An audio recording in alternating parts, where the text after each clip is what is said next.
Hey everybody, it's Brenda with Dana behind the camera, and we're back with another episode of 52 Ways to Empower Women RVers.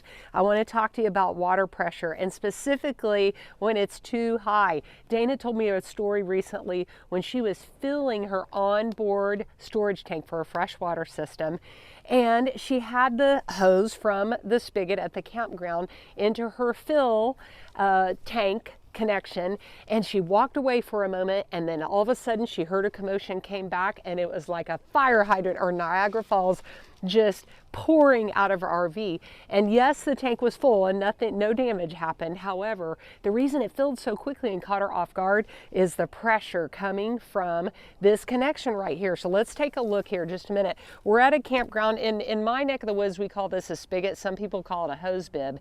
This pressure coming from this connection is provided by the municipality, and we have no idea what that pressure could be. Your fittings, your plumbing fittings inside the rig probably don't need any more than 60, 65, sometimes it's a little bit lower, PSI. So if we get any more pressure above that, it could damage your plumbing fittings, and then you've got slow leaks happening, and chasing those is going to be costly, really time consuming.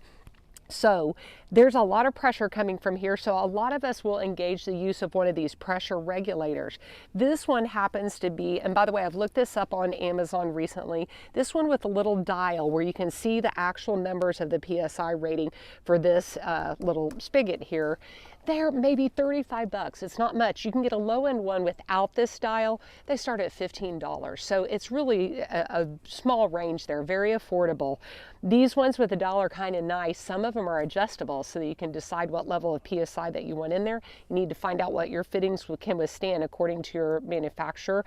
The only downfall of these is this little dial is calibrated when it comes from the factory, and they can get out of calibration. So you need to handle it with care whenever you're storing that. So that'll help with the water pressure out here. You also have an onboard storage tank, the freshwater tank we call it sometimes.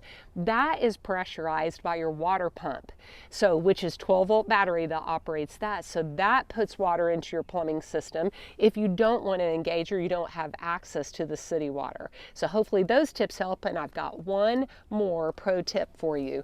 If you use a water filter, you might decide to use one of these outside, and you can either connect it at the spigot or at the actual city water connection where this camper has it with a little brass elbow there. And that would filter the water for the entire rig, for the showers and for washing your hands and doing your dishes and drinking.